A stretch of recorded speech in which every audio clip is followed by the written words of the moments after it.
সুষ্ঠু নির্বাচনের জন্য সব দলের ঐকমত্যে কমিশন গঠনের পরামর্শ বেগম খালেদা জিয়ার।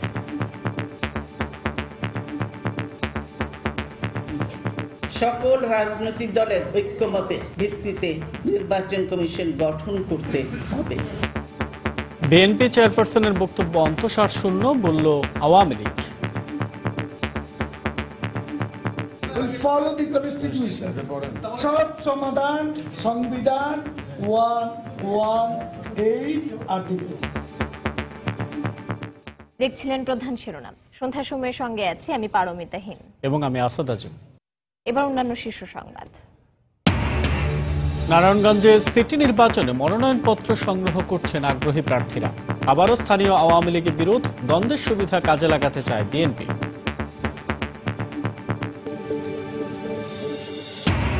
দু সপ্তাহের মধ্যে মালয়েশিয়ায় কর্মী পাঠানোর ঘোষণা এলেও বাস্তবায়ন নিয়ে সংশয় বিশেষজ্ঞদের। চাহিদাপত্র পেলেই পাঠাতে প্রস্তুত সরকার, জানালেন মন্ত্রী। প্রবাসীদের পাঠানো টাকায় বদলে গেছে ব্রাহ্মণবাড়িয়ার দড়িকান্দি গ্রামের চিত্র। আধুনিকতার ছোঁয়া এখন গ্রামীণ জীবনে। প্রবাসীদের কল্যাণে পদক্ষেপ নেয়ার আশ্বাস প্রশাসনের। কাল থেকে শুরু হচ্ছে সামুদ্রিক মাছ জরিপ। ভিডিও কনফারেন্সে উদ্বোধন করবেন প্রধানমন্ত্রী শেখ হাসিনা। এবং রাজধানীর কাঁচা বাজারে শীতকালীন সবজি ও দেশি মাছের সরবরাহ বাড়লেও কমছে না দাম। মৌসুম পুরোপুরি শুরু না হওয়ার অজুহাত বিক্রেতাদের, দাবি অযৌক্তিক বলছেন ক্রেতারা।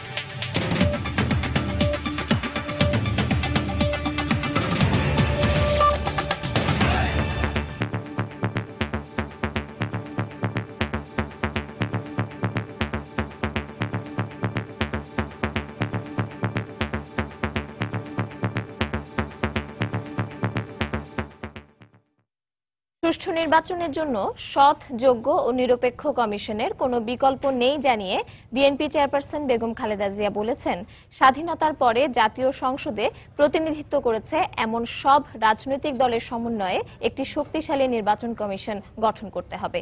বিকেলে রাজধানীর একটি হোটেলে নির্বাচন কমিশনের রূপরেখা নিয়ে গণমাধ্যম কর্মীদের একথা বলেন তিনি। বেগম জিয়া বলেন, সব রাজনৈতিক দলের সঙ্গে নির্বাচন কমিশনের গঠন নিয়ে যে বৈঠক করবেন রাষ্ট্রপতি, সে বৈঠকের ফল জনসম্মুখে প্রচার করতে হবে। নির্বাচন কমিশন পুনর্গঠনের প্রস্তাবনা তুলে ধরতে শুক্রবার বিকেল 4টার পরপর রাজধানীর ওয়েস্ট ইন্ড হোটেলে আসেন বিএনপি চেয়ারপারসন বেগম খালেদা জিয়া। আগে থেকেই সেখানে সাংবাদিকদের পাশাপাশি দলের মহাসচিব সহ অন্যান্য শীর্ষ নেতা, বিদেশি কূটনীতিক ও সুশীল সমাজের প্রতিনিধিরা উপস্থিত ছিলেন। লিখিত বক্তব্যের শুরুতেই সুষ্ঠু নির্বাচন অনুষ্ঠানে গ্রহণযোগ্য নির্বাচন কমিশনের ভূমিকা তুলে ধরেন বেগম জিয়া। এরপর একে একে নির্বাচন কমিশন পুনর্গঠনে বাছাই কমিটি গঠন প্রক্রিয়ার পাশাপাশি কমিশন শক্তিশালী করতে রূপরেখা দেন তিনি। নিবন্ধনকৃত সকল রাজনৈতিক দল এবং অথবা স্বাধীনতার পর প্রথম জাতীয় সংসদ থেকে শুরু করে বিভিন্ন সময়ে জাতীয় সংসদে প্রতিনিধিত্ব করেছে এমন সকল রাজনৈতিক দলের ঐক্যমতের কনসেনসাস ভিত্তিতে নির্বাচন কমিশন গঠন হবে। সুষ্ঠু নির্বাচনের স্বার্থে নির্বাচনী এলাকার সীমানা পুনর্বিন্যাসের তাগিদ দেন বিএনপি চেয়ারপারসন। নির্বাচনের সময় প্রতিরক্ষা বাহিনী মোতায়েনের উপরও জোর দেন তিনি। বাংলাদেশ নির্বাচন কমিশন নির্বাচনকালীন সময়ে প্রতিরক্ষা বাহিনীকে ম্যাজিস্ট্রেশিয়াল পাওয়ার ক্ষমতা প্রদান করে সকল নির্বাচনী এলাকায় টহল সহ ভোট কেন্দ্র ও বিশেষ বিশেষ স্থানে মোতায়েনের ব্যবস্থা গ্রহণ করবে। এই ব্যবস্থা ভোট গ্রহণ দিবসের 7 দিন পূর্ব হইতে নির্বাচনী ফলাফলের গেজেট প্রকাশনা পর্যন্ত স্থায়ী হবে। ভোটার তালিকা হালনাগাদের সময় প্রবাসীদের ভোটার তালিকায় অন্তর্ভুক্ত করার প্রস্তাব করেন বেগম জিয়া। ভোটার তালিকা হালনাগাদকরণ ও নতুন ভোটার নিবন্ধীকরণ করতে হবে। প্রবাসী বাংলাদেশিদের দীর্ঘদিনের দাবি অনুযায়ী এবং জাতীয় অর্থনীতিতে তাদের অবদান বিবেচনায় প্রবাসীদেরকে ভোটার তালিকায় অন্তর্ভুক্ত করতে হবে।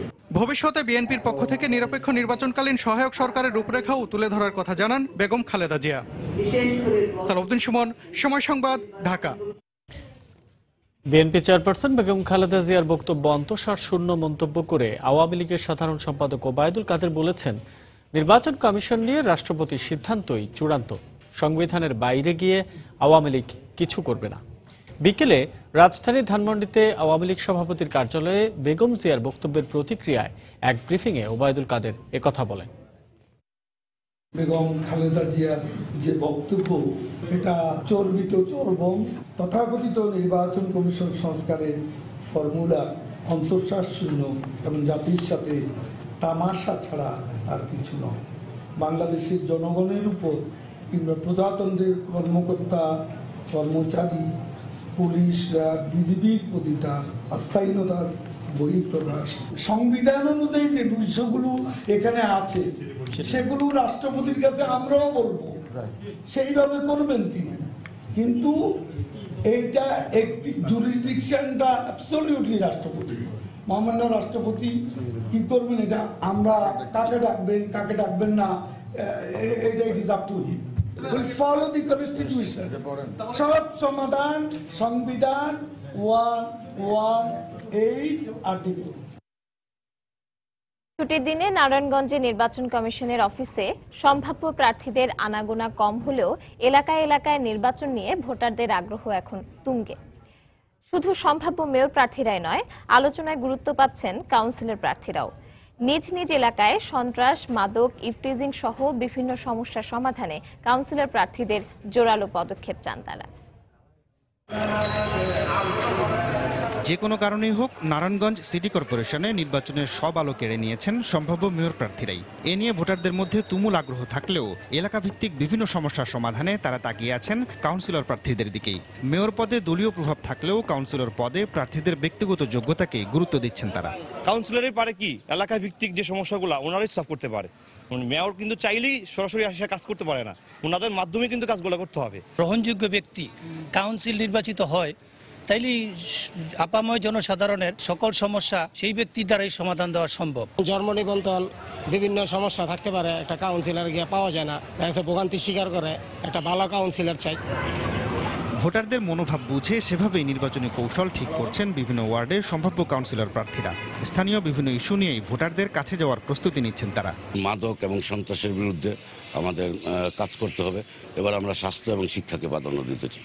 এখানে দলীয় মতবাদের বাহিরে মানুষকে পছন্দ করে থাকে, ভোট দিয়ে থাকে। আমার মূল কাজ হবে মাদক মুক্ত সমাজ গড়া, ইফটিজিং মুক্ত সমাজ গড়া। এদিকে সরকারি ছুটির দিন শুক্রবারে নির্বাচন কমিশন অফিসে মনোনয়ন ফর্ম তোলেন মাত্র একজন কাউন্সিলর প্রার্থী। নির্বাচনী কর্মকর্তা জানিয়েছেন, নিয়ম মেনে 24 নভেম্বর পর্যন্ত ফর্ম তুলতে এবং জমা দিতে পারবেন প্রার্থীরা। মনোনয়নপত্র নিতে হলে ব্যাংকের চালান সংগ্রহ করে আমাদেরকে দেখাতে হয় বা দিতে হয়। তো ব্যাংক যেহেতু বন্ধ, সে কারণে আসলে আজকে ফ্লো একটু কম। নারায়ণগঞ্জে 27টি ওয়ার্ডে ভোটার সংখ্যা 4,80,000।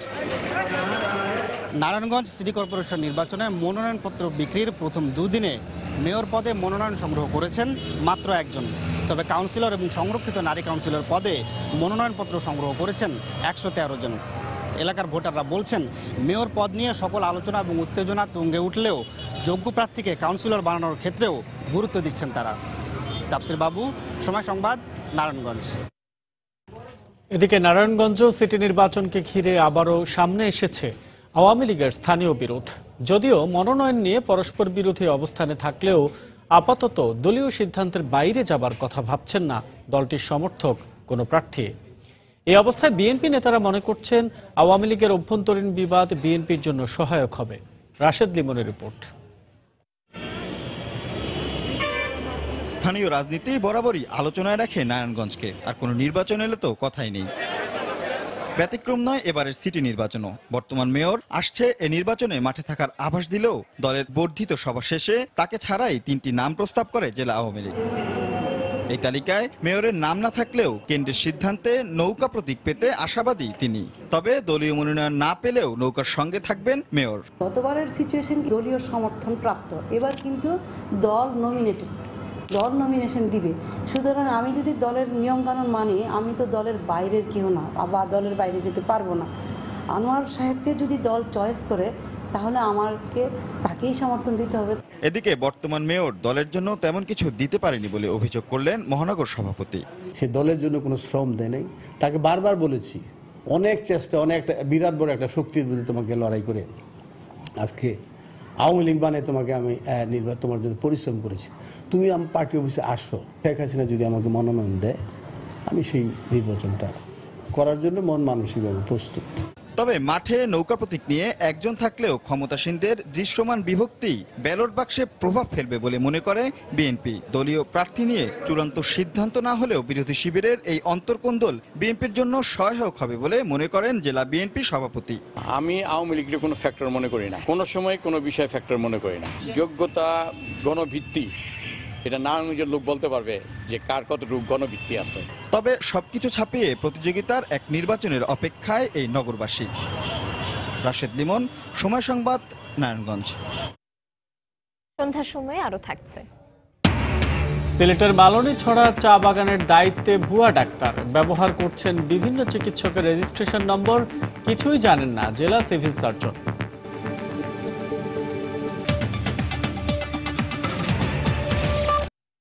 প্রবাসীদের আয়ে বদলে গেছে ব্রাহ্মণবাড়িয়ার বাঞ্ছারামপুর উপজেলার তিতাস নদীর পাড়ের দড়িকান্দি গ্রাম। প্রতি মাসে এই গ্রামে অন্তত 50 কোটি টাকার রেমিটেন্স আসায় আধুনিকতার ছোঁয়া লেগেছে গ্রামের জীবন জীবিকায়। এই কর্মকাণ্ডকে সামনের দিকে এগিয়ে নিতে প্রবাসী কল্যাণ মন্ত্রণালয়ের সঙ্গে যোগাযোগের মাধ্যমে নানামুখী পদক্ষেপ নেওয়ার আশ্বাস দিয়েছেন উপজেলা নির্বাহী কর্মকর্তা। ব্রাহ্মণবাড়িয়া থেকে উজ্জ্বল চক্রবর্তীর পাঠানো তথ্য ও জুয়েলুর রহমানের ছবি নিয়ে ডেস্ক রিপোর্ট। ব্রাহ্মণবাড়িয়ার বাঞ্ছারামপুর উপজেলার দড়িকান্দি গ্রামের বেশিরভাগ মানুষের একসময় প্রধান পেশা ছিল কৃষিকাজ, কিন্তু ভাগ্যের চাকা ঘোরাতে বিদেশে পাড়ি জমানোর স্বপ্ন দেখেন এলাকার অনেক তরুণ। 1962 সালে সাবেক সংসদ সদস্য মোজাম্মেল হক ওদুদ মিয়ার সহযোগিতায় প্রথম সাগরপথে জাহাজে করে বিদেশে পাড়ি জমায় এখানকার 18 জন তরুণ। পরে তাদের হাত ধরেই একে একে বিশ্বের বিভিন্ন দেশে পাড়ি জমাতে শুরু করে এলাকার অনেক যুবক, যাদের পাঠানো টাকাতেই আজ আধুনিকতার ছোঁয়া লেগেছে গ্রামটিতে। জরাজীর্ণ বাড়িঘরের স্থলে তৈরি হয়েছে শহরের আদলে বহুতল ভবন। প্রবাসী রেমিটেন্সের কারণে আমাদের গ্রামের অর্থনীতি মোটামুটি এখন সচ্ছল। যত বড় বড় বিল্ডিং দেখতেছে সবই প্রবাসীদের আয়ের। আমরা চাই এই দড়িকান্দি গ্রামকে সরকার মডেল প্রবাসী গ্রাম হিসেবে ঘোষণা করুক। বিদেশে অবস্থানরত গ্রামের ছেলেদের পাঠানো বৈদেশিক মুদ্রায় এলাকার সামগ্রিক উন্নয়নের কথা তুলে ধরলেন স্থানীয় জনপ্রতিনিধি। প্রতি মাসে প্রায় 40 থেকে 50 কোটি টাকার মতো আয় এই রেভিডেন্স থেকে। এই রেভিডেন্স থেকে আমাদের এই এলাকার যত যেই সব সংসার ফ্যামিলিগুলো আছে তারা সুন্দরভাবে জীবনযাপন করছে। এলাকার উন্নয়নে বিশেষ ভূমিকা রাখায় প্রবাসীদের কল্যাণে বিভিন্ন পদক্ষেপ নেওয়ার আশ্বাস দিলেন উপজেলা নির্বাহী কর্মকর্তা। এখানে প্রবাসীদের কল্যাণে যে করণীয়গুলো আছে সেই বিষয়ে আমরা কর্মপরিকল্পনা তৈরি করছি। আমরা আশা করি যে এই কর্মপরিকল্পনার মাধ্যমে অত্র অঞ্চলের প্রবাসী যারা আছে তাদের জন্য আমরা কল্যাণমূলক কোনো কাজ করতে পারব। দড়িকান্দি গ্রামে 15,000 মানুষের বসবাস, এদের মধ্যে 3,200 জন প্রবাসী। সময় সংবাদ, ব্রাহ্মণবাড়িয়া। 2 সপ্তাহের মধ্যে নতুন করে মালয়েশিয়ায় কর্মী পাঠানোর প্রক্রিয়া শুরুর ঘোষণা এলেও বাস্তবায়ন নিয়ে সংশয় প্রকাশ করেছেন ব্যক্তি খাতের ব্যবসায়ী ও বিশেষজ্ঞরা। বারবার ব্যর্থ হওয়ায় এবার শ্রমিকদের সার্বিক সুযোগ সুবিধার ব্যাপারে সতর্ক থাকার পরামর্শ দিয়েছেন তারা। এদিকে 35,000 টাকায় কর্মী পাঠানোর সিদ্ধান্ত হলেও G2G+ পদ্ধতিতে তা নিশ্চিত করা কঠিন হবে বলেও অভিমত তাদের। চাহিদাপত্র পেলে যাচাই বাছাইয়ের মাধ্যমে যে কোনো সময় সরকার কর্মী পাঠাতে প্রস্তুত বলে জানিয়েছেন প্রবাসী কল্যাণমন্ত্রী। প্রসূন আশিসের রিপোর্ট। দীর্ঘদিন বন্ধ থাকার পর 2012 সালে প্রায় 10 লাখ কর্মী পাঠানোর লক্ষ্যে দুদেশের মধ্যে চুক্তিসই হলেও তখন মালয়েশিয়া যাওয়ার সুযোগ পান মাত্র 10,000 কর্মী। এরপর নতুন করে 15 লাখ কর্মী নেওয়ার লক্ষ্যে গত 18 ফেব্রুয়ারি পুনরায় সমঝোতা স্মারক সই হয়, কিন্তু একদিন যেতে না যেতেই তা বাতিল করে মালয়েশিয়া সরকার। অবশেষে মঙ্গলবার ঢাকায় প্রবাসী কল্যাণ মন্ত্রীর সাথে বৈঠকে মালয়েশিয়ার পররাষ্ট্রমন্ত্রী সেদেশের 3টি খাতে শ্রমিক নেওয়ার আগ্রহ প্রকাশ করেন। তবে কত শ্রমিক নেওয়া হবে তা স্পষ্ট না করায় এবারও জটিলতার আশঙ্কা ব্যক্তি খাতের ব্যবসায়ী ও বিশেষজ্ঞদের। যতদিন পর্যন্ত এটা বাস্তবায়ন না হবে ততদিন পর্যন্ত আসলে মালয়েশিয়াকে আমরা বিশ্বাস করা কঠিন অবস্থা, কারণ ওরা একবার নিয়ে আবার বন্ধ করে আবার নিয়ে। ডিলিংসটা কিভাবে হচ্ছে, ওয়ার্কার কত টাকা বেতন পাবে, অ্যাকচুয়ালি লেবিটা এমপ্লয়ারদের দেওয়ার কথা, সেখানে ওয়ার্কার রাইটটা কোথায়, ওভারটাইমের রাইটটা কোথায়, তার হেলথ ইন্স্যুরেন্স আছে কিনা। কর্মী নেয়ার সংখ্যা ঠিক না হলেও শ্রমিকদের বেতন সহ অন্যান্য সুযোগ সুবিধা, যাতায়াত খরচ ও কর্মী নেয়ার প্রক্রিয়া আলোচনায় গুরুত্ব পেয়েছে বলে জানান প্রবাসী কল্যাণ মন্ত্রণালয়ের অতিরিক্ত সচিব। আমাদের যে শ্রমিকরা ওখানে যাবে কাজ করতে তারাও একই রকম বেতন পাবে ওদের ওয়ার্কারদের মতো করেই, এবং ইন্স্যুরেন্সের কাভারেজের মধ্যেও তারা থাকবে। 35,000 টাকা যদি বেশি কেউ গ্রহণ করে তাদের রিক্রুটিং এজেন্সির লাইসেন্স বাতিল করে দেবো, তাদের ব্যবসা বন্ধ করে দেবো আমরা। এদিকে সরকার নির্ধারিত 35,000 টাকায় কর্মী পাঠানো সম্ভব নয় বলে মনে করেন এ খাতের ব্যবসায়ীরা। আর পুরো প্রক্রিয়া কার্যকর করতে কঠোর তদারকির পরামর্শ বিশেষজ্ঞদের। সরকার যে টাকা পাঠায় আরো 10,000 টাকা যোগ হতে পারে সার্ভিস চার্জ হিসাবে, 15,000 টাকা হতে পারে, 20,000 টাকা হতে পারে, 40-45,000 টাকায় সম্ভব না। যদি আপনি ম্যানেজ না করতে পারেন তাহলে হবে কি কোনো মতেই কিন্তু আপনার এই ওয়ার্কারকে আপনি কিন্তু 2 লাখের নিচে আপনি পাঠাতে পারবেন না। চাহিদাপত্রের উপরেই কর্মী নেওয়ার সংখ্যা নির্ভর করবে জানিয়ে প্রবাসী কল্যাণ মন্ত্রী বলেন, শর্ত অনুসারে 3টি ধাপে কর্মী বাছাই প্রক্রিয়া সম্পন্ন হবে। চেয়ারম্যান বা কমিশনার থাকলে তার সার্টিফিকেট লাগবে, তারপর পুলিশ ভেরিফিকেশন, তারপর আমাদের কাছে আসবে। তো আমাদের কাছে আমরা একটা ভেরিফিকেশন করবো, এই যে 3 টায়ার তাদের ডিমান্ডের উপর আমাদের সংখ্যা নির্ভর করে। তবে আমরা রেডি আছি, যার সংখ্যা চায় তা আমরা দিতে পারবো। মালয়েশিয়ার পর কাতার ও রাশিয়া সহ শিগগিরই আরও কয়েকটি দেশে জনশক্তি রপ্তানির সুযোগ মিলবে বলে জানান প্রবাসী কল্যাণ মন্ত্রী। পরিকল্পনা আছে যে কিছু। প্রসূন আশিস, সময় সংবাদ, ঢাকা। ব্লু ইকোনমি বা সমুদ্র সম্পদের একটি অংশ জুড়ে রয়েছে বিভিন্ন প্রজাতির মাছ।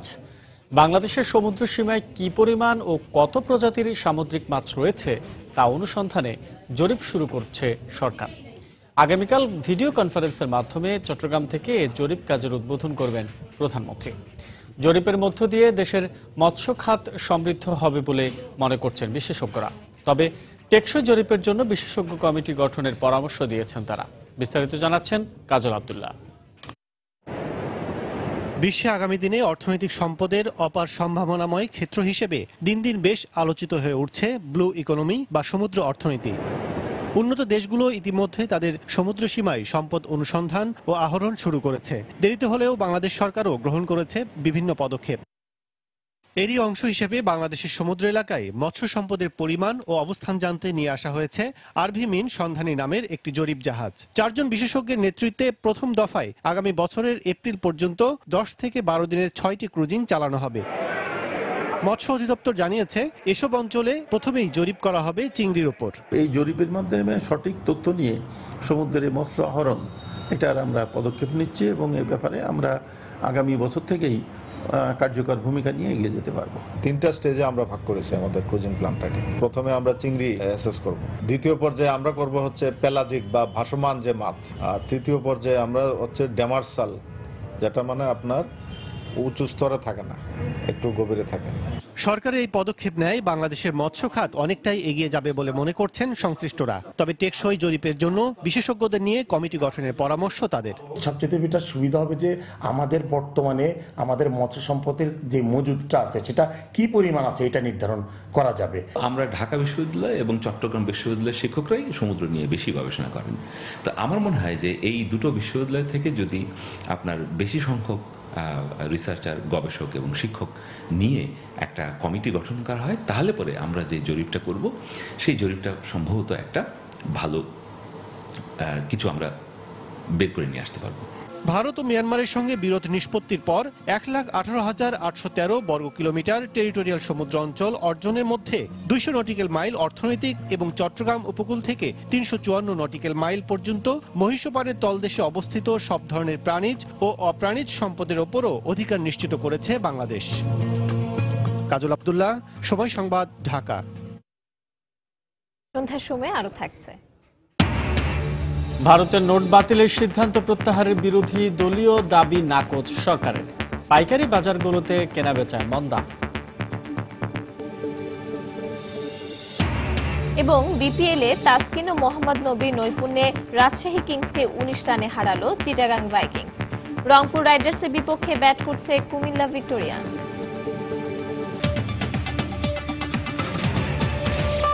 আনুষ্ঠানিকভাবে রবি ও এয়ারটেল একীভূত হয়ে দেশের দ্বিতীয় বৃহত্তম মোবাইল ফোন কোম্পানি রবি আজিয়াটা লিমিটেড যাত্রা শুরু করেছে।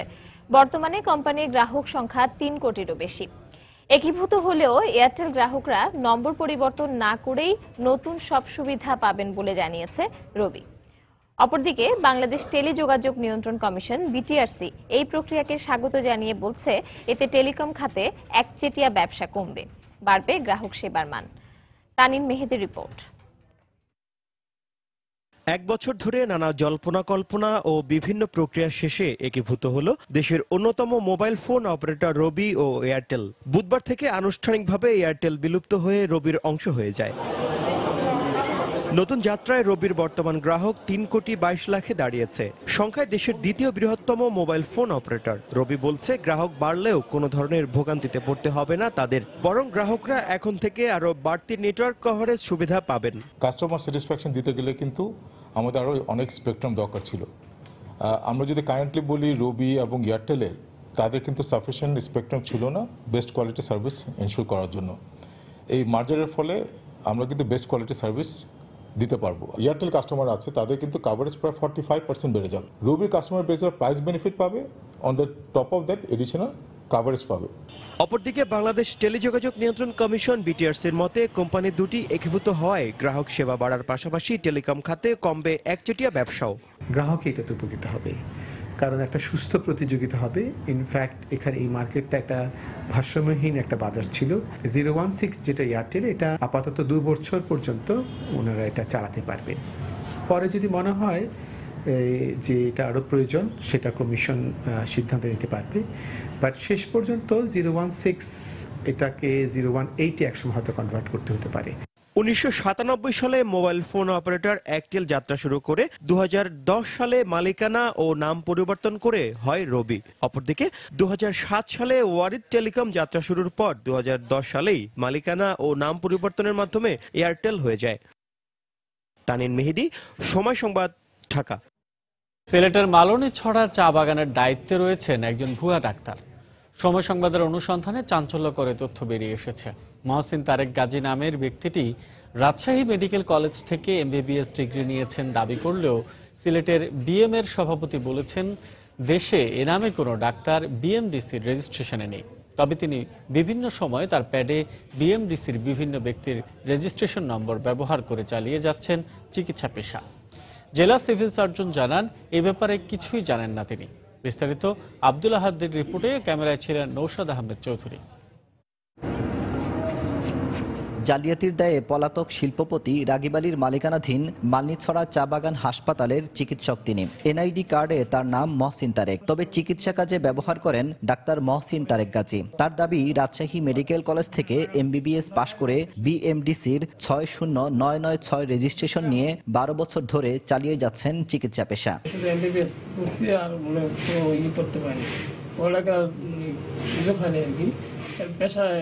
পেশায় জড়িয়ে পড়ছি আর কি। রেজিস্টার নাম্বার 60 এর আগে আমি যে প্রাইভেট প্র্যাকটিস করছি কিছুদিন যাবত, আর এখানে চাকরি করতেছি। কিন্তু অনুসন্ধানে বেরিয়ে এসেছে প্রেসক্রিপশনে তিনি বিভিন্ন ব্যক্তির রেজিস্ট্রেশন নম্বর ব্যবহার করে চিকিৎসকের দায়িত্ব পালন করছেন। খোঁজ নিয়ে দেখা গেছে নুরমিয়া নামের এক চা শ্রমিকের ডেথ সার্টিফিকেটে রেজিস্ট্রেশন নম্বর ব্যবহার করেছেন 60696, যা সিরাজগঞ্জের ডাক্তার সৌমিক কুমার বসাকের। আরেক প্রেসক্রিপশনে কুমিল্লার ডাক্তার জিনিয়া আফরিন মুন্নির 53153 রেজিস্ট্রেশন নম্বর ব্যবহার করেছেন। আর তার দাবি অনুযায়ী 60996 নম্বরটি মানিকগঞ্জের ডাক্তার মোহাম্মদ আসাদুজ্জামানের নামে রয়েছে। এছাড়া 60996 নম্বরটির বিএমডিসির ওয়েবসাইটে কোনো অস্তিত্বই নেই। সিলেট বিএমএ সভাপতি ডাক্তার রুকনউদ্দিন জানান মহসিন তারেক নামে তাদের কোনো ডাক্তার নেই। আর শহর থেকে মাত্র আধা কিলোমিটার দূরে একটি হাসপাতালে ভুয়া ডাক্তার কাজ করার বিষয়টি জানেন না সিভিল সার্জন। সবকিছু সার্চ করার পরে দেখলাম যে এই নামের ডাক্তার যতদূর মনে পড়ে আমাদের বিএমএতে নাই। ভুয়া ডাক্তারদের মাধ্যমে এই দেশের জনগণ বঞ্চিত হচ্ছে, চিকিৎসা পেশা বিতর্কিত হচ্ছে। যদি আমার অফিসে আবেদন করে যে এরকম ভুয়া আছে, তাকে তদন্ত করে আমরা দেখব।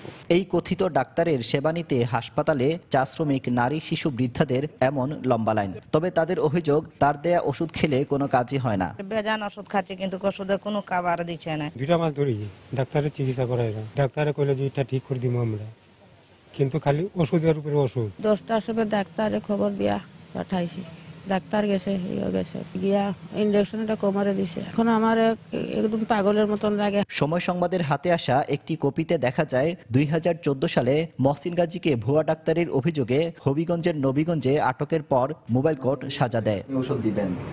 আব্দুল আহাদ, সময় সংবাদ, সিলেট। রাজধানীর কাঁচা বাজারে শীতকালীন সবজির সরবরাহ বাড়লেও কমছে না দাম। উল্টো সপ্তাহখানেক আগের তুলনায় বেড়েছে কয়েকটি সবজির বাজার দর। বিক্রেতাদের দাবি, এখনো মৌসুম শুরু হয়নি বলেই বাড়তি দামে বিক্রি হচ্ছে শীতকালীন সবজি। এদিকে বাজারে ইলিশের সরবরাহ কমলেও অন্যান্য মাছের আমদানি বেড়েছে, তবে সে তুলনায় দাম কমেনি বলেই মনে করছেন ক্রেতারা। দেশের সবজির সবচেয়ে বড় মৌসুম শীত। ষড়ঋতুর চক্রে বছরের এ সময়টাতে ভোক্তাদের নজর থাকে সতেজ সবজি ক্রয়ের দিকে। সে কারণে বিক্রেতারাও দোকান সাজান নানা ধরনের শীতকালীন সবজি দিয়ে। তবে আবহাওয়ায় শীতের আমেজ লাগলেও উত্তাপ কমছে না সবজি বাজারে। পণ্যের সরবরাহ বাড়লে কমবে দাম, অর্থনীতির এমন সূত্রই অর্থহীন কাঁচা বাজারে। ডালা ভর্তি শীতকালীন টমেটো, মূলা, শিম, ফুলকপি আর বাঁধাকপিতে ক্রেতাদের চোখ জোড়ালেও অনেকে মনে করছেন সাধ্যের বাইরে বাজার দর। তরকারি প্রত্যেকটা আইটেম কমপক্ষে 60 টাকা, 60 টাকার নিচে কোনো আইটেম নেই। তো সবজির দাম বেড়ে গেছে, এটা সরকারের মনিটর করা উচিত। 1 কেজি বরবটির দাম 100 টাকা, 1 কেজি সিসিঙ্গের দাম 70 টাকা, 1 কেজি ঝিঙ্গের দাম 70 টাকা। তখন ওগুলো মিলাই কিনে না দেখা যায় অনেক বিলিয়ে যায়। একই অবস্থা মাছ বাজারেও। রুই, কই, তেলাপিয়া, চিংড়ি সহ অন্যান্য মাছের আমদানি রয়েছে ঠিকই, তবে দাম কমেনি কোনোটিরই। যদিও বিক্রেতাদের দাবি সরবরাহে ঘাটতি থাকায় কমছে না দাম। মাছ অল্প অল্প ধরা পড়ে, অল্প অল্প আসে ঢাকা শহরে, এই জন্য হলো মাছের দামটা একটু হালকা একটু বেশি। মাছের দামটা কমে যাবো, আবার পুরো মনে করেন সিজনটা আসবে, শীতের সিজনে শোল, কই মাছ, শিং মাছ এটি আসলে আবার একটু দাম কমবে। সব মাছই পাওয়া যায় কিন্তু দাম অনেকটা বেশি আগের চেয়ে। গত সপ্তাহে যা দেখলাম বা এর আগে যা দেখলাম, এখন সরবরাহ আছে ঠিকই কিন্তু দামটা অনেক বেশি মনে হচ্ছে। অবশ্য কেজিতে 10 টাকা কমে ব্রয়লার মুরগি বিক্রি হচ্ছে 150 টাকা আর খাসি বিক্রি হচ্ছে 650 টাকায়। অপরিবর্তিত রয়েছে গরুর মাংসের দাম। তানিন মেহেদি, সময় সংবাদ, ঢাকা। দেশের বাইরের খবর। নোট বাতিলের সিদ্ধান্ত প্রত্যাহারের ভারতের বিরোধী দলগুলোর দাবি নাকচ করে দিয়েছে সরকার। বৃহস্পতিবার দেশটির অর্থমন্ত্রী অরুণ জেটলি বলেন, ব্যাংকগুলোতে গ্রাহকের চাহিদার চেয়ে বেশি অর্থ সরবরাহ করা হয়েছে এবং আগামী কয়েকদিনের মধ্যে প্রায় 22,000 এটিএম বুথ থেকে টাকা উত্তোলন করা যাবে। এদিকে কালো টাকার মালিকদের ভাড়া করা দালালরাও নোট বদলের জন্য ব্যাংকে ভিড় করায় অনাকাঙ্ক্ষিত চাপ বাড়তে পারে বলে জানিয়েছে আন্তর্জাতিক সংবাদ মাধ্যম। রাজধানী নয়াদিল্লির কাঁচামাল বেচাকেনার সবচেয়ে বড় পাইকারি বাজারের বৃহস্পতিবারের দৃশ্য এটি। ক্রেতাশূন্য বাজারে অলস সময় কাটাচ্ছেন ব্যবসায়ীরা। 8 নভেম্বর থেকে 500 ও 1000 টাকার পুরনো নোট বাতিলের সরকারি সিদ্ধান্তে ভারতে পণ্য লেনদেনে দেখা দিয়েছে চরম মন্দাভাব, আর এতে আর্থিক টানাপোড়েনের মুখে পড়েছেন শ্রমজীবীরা। আমার কাছে একটা 500 রুপির নোট আছে, কিন্তু টমেটো কিনতে গেলে এ নোটে বিক্রি করছে না মালিকরা। এটা বড় ধরনের সমস্যা তৈরি করেছে। কৃষকরা বড় নোট নিতে চাইছেন না, এগুলো ব্যাংকে বদল করে ছোট নোট চাইলেও তা পাওয়া যাচ্ছে না। পরিবহন মালিকদেরও টাকা পরিশোধ করতে বেগ পেতে হচ্ছে।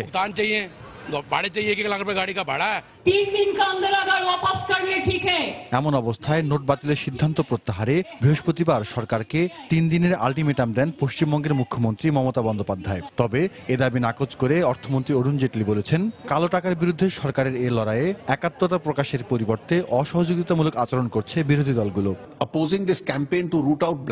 কালো টাকা দৌরাত্ম্য বন্ধে সরকারি অভিযানের বিরুদ্ধে দাঁড়িয়ে বিরোধী দলগুলো কি অর্জন করতে চাইছে তা আমার বোধগম্য নয়। নোট বাতিলের মাধ্যমে দেশের অর্থনীতিকে পরিচ্ছন্ন করতে চাই আমরা। একটি জাতীয় রাজনৈতিক দল হিসেবে প্রধান বিরোধী দল কংগ্রেসের উচিত সরকারকে সমর্থন করা। Congress as a national party must support this. Note বাতিল ইস্যুতে গ্রীষ্মকালীন পার্লামেন্ট অধিবেশনের প্রথম দিনের মতো বৃহস্পতিবারও সরকারের সমালোচনায় সরব ছিলেন বিরোধী দলীয় সংসদ সদস্যরা। নোট নিয়ে আলোচনার জন্য সংসদ মুলতবির প্রস্তাব গৃহীত না হওয়ায় ক্ষোভ জানায় তারা। জাহিদুর রহমান, সময় সংবাদ।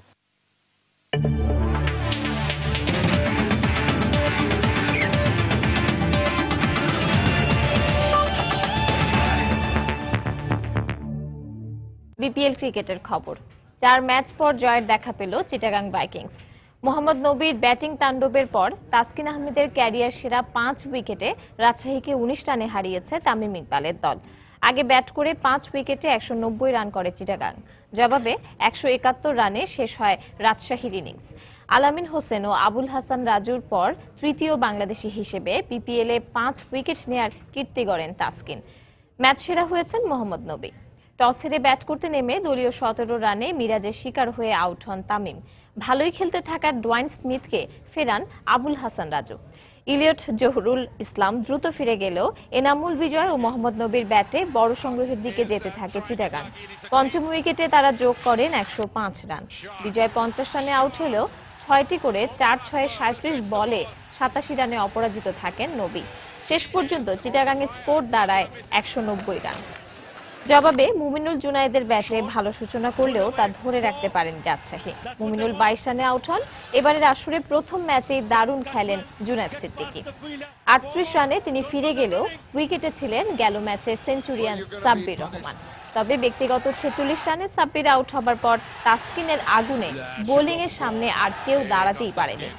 রাজশাহীর ইনিংস থামে 171 রানে।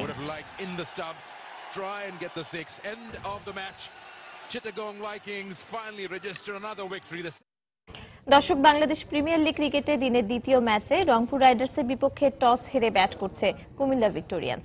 আর শেষ খবর পাওয়া পর্যন্ত মাশরাফির দলের সংগ্রহ 3 উইকেটে 117 রান। সন্ধ্যার সময় এ পর্যায়ে শীর্ষ সংবাদ জানিয়ে দিচ্ছে আরো একবার। সুষ্ঠু নির্বাচনের জন্য সব দলের ঐকমত্যে কমিশন গঠনের পরামর্শ বেগম খালেদা জিয়ার। সংবিধানের বাইরে কিছুই হবে না বলল আওয়ামী লীগ। নারায়ণগঞ্জে সিটি নির্বাচনে মনোনয়নপত্র সংগ্রহ করছেন আগ্রহী প্রার্থীরা। আবারও স্থানীয় আওয়ামী লীগের বিরোধ, দ্বন্দ্বের সুবিধা কাজে লাগাতে চায় বিএনপি।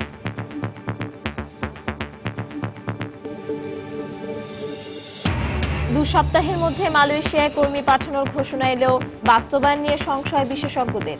চাহিদাপত্র পেলেই পাঠাতে প্রস্তুত সরকার, জানালেন মন্ত্রী। কাল থেকে শুরু হচ্ছে সামুদ্রিক মাছ জরিপ। ভিডিও কনফারেন্সে উদ্বোধন করবেন প্রধানমন্ত্রী শেখ হাসিনা। এবং রাজধানীর কাঁচা বাজারে শীতকালীন সবজি ও দেশি মাছের সরবরাহ বাড়লেও কমছে না দাম। মৌসুম পুরোপুরি শুরু না হওয়ার অজুহাত বিক্রেতাদের, দাবি অযৌক্তিক বলছেন ক্রেতারা। এই ছিল সন্ধ্যার সময়। যে কোনো খবর পেতে ভিজিট করুন সময় নিউজ টিভি। সঙ্গে থাকুন সময়।